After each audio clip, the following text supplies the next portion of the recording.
بھر میں گندم کی فصل اکثر وہ گوب کی حالت میں آ چکی ہے، سٹا نکال چکی ہے اور سندھ والی گندم تقریباً تیار ہونے والی ہے۔ وہ تقریباً 1 ماہ بعد منڈیوں میں آ جانی ہے اور جیسے منڈیوں میں گندم کا ریٹ کسانوں کو مل رہا ہے وہ 3500 روپے فی من، کیونکہ حکومت پنجاب نے بھی 3500 روپے ریٹ مقرر کیا ہے۔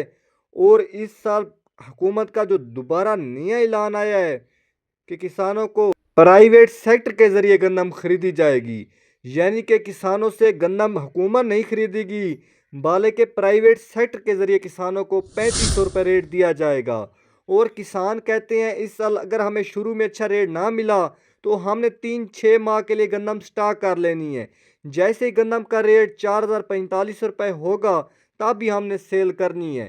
لیکن کسان بھائیوں، اس سال سٹاکی حضرات نے بھی گندم کافی زیادہ خریدنی ہے، کیونکہ پچھلے سال جن سٹاکیوں نے 2000 روپے 2500 روپے میں من خریدا، اس سال ان کو کافی زیادہ منافع آیا ہے۔ اس سال گندم کی جو فصل ہے وہ 4000 روپے کو بھی کراس کر گئی ہے۔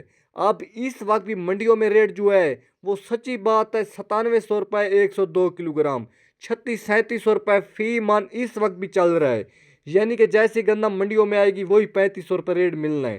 اور حکومت نے گندم نہیں خریدنی، کیونکہ حکومت کا تو آپ کو پہلے سے ہی پتہ ہے کہ حکومت نے IMF کا بہانہ بنایا ہوا ہے کہ IMF نے حکومت کو منع کیا ہوا ہے، جس وجہ سے حکومت گندم نہیں خرید سکتی۔ لیکن کسانوں کو ریٹ اچھا دیا جائے گا 3500 روپے فی من۔